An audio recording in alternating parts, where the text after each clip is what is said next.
Бахтыгул Мукамбетов держит около 10 яков. Ранней весной, во время отела, он решил подоить ячуху. Мен бұл деген жарымда пайдаландық екен. Мен деп өтейін деп, мына ұмтып ұқырық деген болады бұл. Ұқырықпенен қармайын, ақырын. Ана ноқтала олам. Сааса болса да емен? Сааса болғыда екен. Сааса жақсыл екен. Жаңағы айыл жеріндегілер топас сауы ішсе мұның сүтінің даршылық қасиеті болады дейді. Кішірекей балдарға, ити балдарға берсе, соның барлығы жақсы дейді екен. Кесіптерлі жүреді қой топастың еті жақсы даршылығы бар деп. Ана сүтіндерлі болшы керек. Қанша топасыңыз бар емен?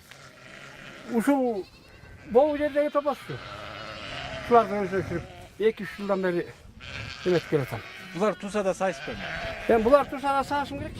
Сағ үйрет, жере қылып, балдарыма көрсетіп, ондай қылып сағышым керек. Одна дойка дает не больше литра молока. В день доят 2 раза. Яки пасутся в горах. Они не ждут, пока их накормит хозяин. Поэтому невозможно их досыта накормить и выдаивать, как коров. Но горцы считают, что 1 пиала ячьего молока равноценна ведру коровьего.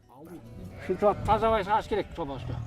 Азықлар осы шықпайды кенде қойып бай, шынтастан ол жат екен мінекей. Мінекей мен момша сүт сағалдым. Болды ұшу. Тағы көп шықты ол.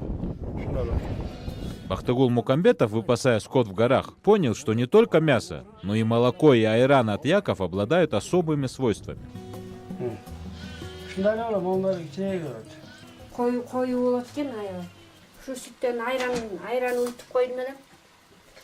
Koyu болады екен, ұйдың сүтіне қарағанда koyuрақ болады екен.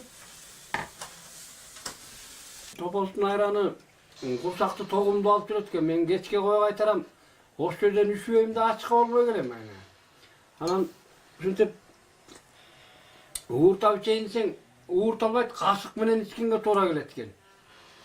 Bir anan maylılığı жақсы болады екен. Maylılığı şu o qaymağında alып қойдым мына сары болып тұрады екен. Мына оңдайды болып қалың тұрады екен. Сары болады екен, мына сары болады.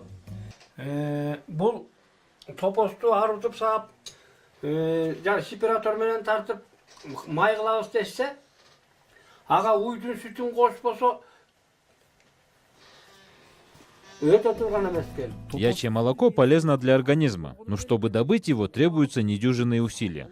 В последние годы нарынчане стремятся увеличить поголовье яков. Причина в том, что спрос на мясо этих сильных животных только растет.